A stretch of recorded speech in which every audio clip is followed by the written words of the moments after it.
Hi, and welcome to Enchantment of Eternity's review of The Walking Dead Season 5 Mid-Season Review. First off, this goes without saying, but I'll say this anyway. Spoiler warning for everything up to the first half of Season 5. So, when The Walking Dead started Season 5, I was debating whether or not I should do an episode-by-episode review as I do with Game of Thrones, since currently The Walking Dead is the only other show I watch one at a time as the episodes air. However, I ultimately decided not to, since I don't like The Walking Dead nearly as much, but I have decided to do a review on the overall season, and I'd start with the first half of the season, since we have a long break in between, and each season half is kind of like a season itself. I do plan to eventually go back and review earlier seasons of The Walking Dead, but honestly, I have a lot of videos planned, and those are a long way off.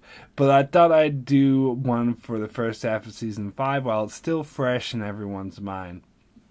So I'll start by saying, honestly, this is my favorite season of The Walking Dead so far. I know we're only halfway through, but the first half was amazing. Even if the second half sucks, I still say this half is better than any other season. A lot of people love the first season, but as I stated before, I'm not a huge fan of the first season. I liked it, but didn't think it was as great as everyone else seemed to. It kind of seemed like the typical zombie apocalypse story, and the ending wasn't really satisfying, as I felt the first season didn't really build to anything. The second season was boring as hell. Stuck on a farm the whole time. Get off the damn farm already. The third season would be my second favorite season, as I love what they did with the governor and the conflict with Woodbury, but I hated what they did with Rick's character that season, and the whole death of his wife thing was kind of boring and dragged on for far too long. Season 4 dragged on for a bit at the start, but the mid-season ended spectacularly. But the second half of the season was way too drawn out, and they almost lost me there. They took way too long to get to Terminus, and most of these episodes that showed the individual people traveling alone were so boring, with the exception of The Grove, the episode where Lizzie flipped out, which very well may be my favorite episode of the entire series. But other than that, the season 4 was just dragged on for too much. So if you notice the theme and what I disliked about the first 4 seasons, it was too long, too dragged out, too boring, and filled with far too many filler episodes. And thus we come to the reason why the first half of Season 5 is my favorite season thus far. It was much more concise, had a lot less filler, and a lot of greatness. We start the season with no sanctuary. If I were to make a top 10 episode list, I'm certain this episode would be in it. After spending so long on the build-up to Terminus last season, I had assumed we would also spend a long time in Terminus until something happened. In fact, I prepared myself for it because this happened every season. I thought there would be a lot of boring filler episodes about them being stuck in Terminus until anything interesting actually happened. But boy, was I wrong. They jumped straight into it right away at the start of the episode, putting 4 of our main characters in mortal danger immediately, putting them into a situation where they either had to escape or be killed. So right from the get-go, they were setting up for them to leave Terminus right away. And I never would have expected Carol to be such a Rambo badass and just totally fuck Terminus up. That was so amazing. And Rick's attitude about they're screwing with the wrong people was also really excellent. I liked what they did with Rick's character this season, building off of him going insane last season. Everything about this episode was tense, exciting, including Therese almost dying because he showed mercy, to Carol fucking shit up, to Rick sneaking up behind 4 guys and just mowing them down with a machine gun. Yeah, this is definitely one of my favorite episodes, and I would say definitely the best premiere. The next episode, Strangers, was a nice character story that was the breath of air that was needed after the excitement of the premiere, but with enough intrigue to keep you interested so it wasn't just boring filler. I will say that I'm not sold on Father Gabriel. He seems like a rather unnecessary character, and I didn't find his mysterious past or its predictable revelation to be all that interesting. And I have yet to see his worthiness of being included on the show. Next, we get Four Walls and a Roof, another really exciting episode that was a great conclusion to the Hunters storyline. Again, I thought they were going to drag out the conflict with the Hunters, or as some call them, the Termites. Though, you know, throughout the first half of the season, but they wrapped it up much quicker than I thought. Again, leading to a more concise storytelling, which I thought worked so well. However, I found the whole tainted meat thing to be a bit disappointing, as they made a big deal out of it, but ultimately it turned out to be irrelevant because they just killed off the Hunters right away anyway. But I love the way Rick was one step ahead of them, and they just brutally murdered them because that was the only real option there. The next episode, Slab Town, is where it starts to slow down a little bit as the group split up and we follow one group per an episode, kind of like we did in the second half of season 4.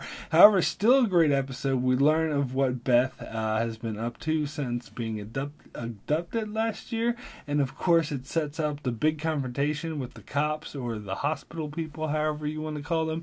I definitely get the feeling they were setting Dawn up to be like the anti-Rick. Sort of what Rick could have been like, if he had ended up in a different environment.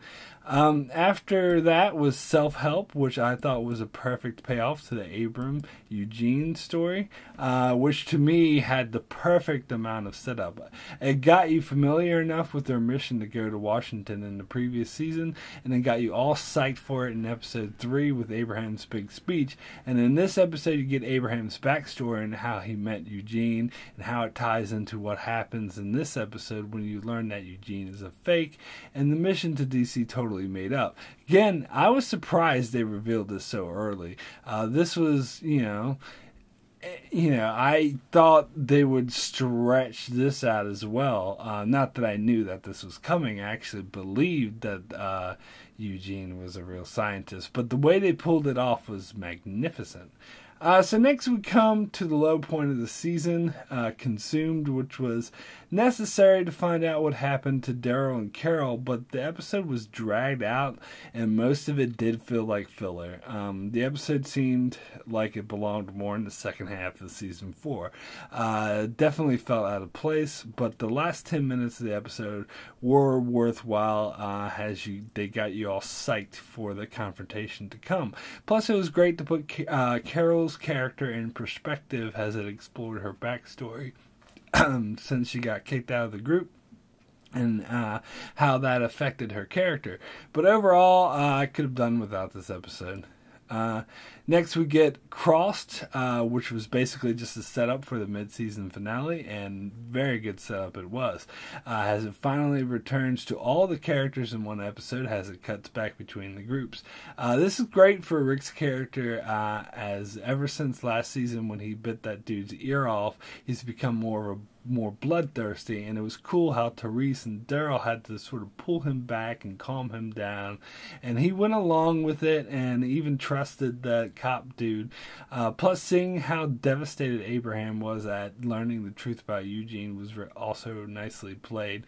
And the ending of this episode, of course, was suspenseful as hell. And finally, we get to Coda, which I had just finished watching a few hours ago. I wouldn't call this one of the best episodes of the series, but it was definitely a very good, strong episode. It did seem to slow the pace a bit with a lot of dialogue since scenes between Sasha and Therese and Beth and Joan, and I found the scenes with Father Gabriel back at the church a tad bit boring. But of course, the ending totally made up for it. But before I get ahead of myself, I want to talk about the beginning, which I thought was a great at subverting my expectations, as I expected the Bob cop to simply return to the hospital and sound the alarm, which would be a typical storytelling technique to build tension, but instead they went another way and used the opportunity to further Rick's character arc, which I really appreciated, as he saw what happened when he was a nice guy and trusted him, and was just like, "No, fuck that shit," and just ran him over. Really badass. So yeah, this episode was great at building tension. I was literally on the edge of my seat during the prisoner exchange, because this is The Walking Dead. I knew someone was going to die. Most speculations pointed to either Carol or Beth, and personally, I would have preferred if it was Carol. I just felt that Consumed explored her character arc so well that there was nowhere else to take her journey, and this would be a good place to end it. Apparently, a lot of people would prefer Beth to die because she's been an uninteresting character. And until this season, I would have agreed. But I thought they made her character so interesting this season with her own episode and everything. I thought they could have taken her character much further than what they could do for Carol. But halfway through the episode, I kind of figured it wouldn't be Carol, because since she didn't really do anything in this episode, but Beth had a lot to do. It's been speculated she sacrificed herself to save Noah because she knew Joan would kill her.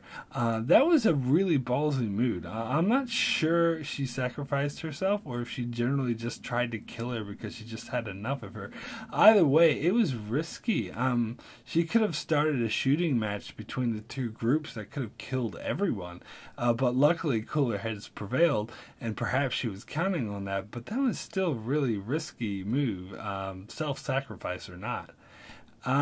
Anyway, I'm not too happy that they killed Beth before Maggie could even reunite with her. They're so cruel. I think it's definitely the sadder choice than Carol. They went through all this trouble to rescue Beth. The whole conflict was about rescuing Beth, and in the end, they failed. But I suppose she sacrificed herself to save Noah and perhaps rid the hospital group of Joan, who are probably better off without her as well. I'm really sad that they killed off Beth, probably more so than any other character that's died on the show so far, but it did make for a great episode. So overall, I thought the first half of Season 5 was a lot more concise and thus a lot more engaging than any previous season. So it is my favorite season thus far. I'm very curious to see if they're going to be able to keep this up. As I could see, part of the problem with moving so quickly could cause them to run out of storyline. But I was really impressed with the storyline of the hospital cops. It kind of broke of the normality of them running into evil people who just want to kill them, like the governor, the claimed people, and the hunters. Although there were definitely villains with their own issues, they were definitely more dynamic than that, and there was much more to them than just being the generic bad guys that just want to kill people. Like particularly the claimed group. They were just the typical bad guys. Even the hunters were a bit dynamic with their dark past that caused them to go a bit crazy, but they weren't that dynamic, so I liked how they killed them off right away in such a badass manner that helped build the character stories of some of our main characters like Rick and Carol. So overall, I was very impressed with this season.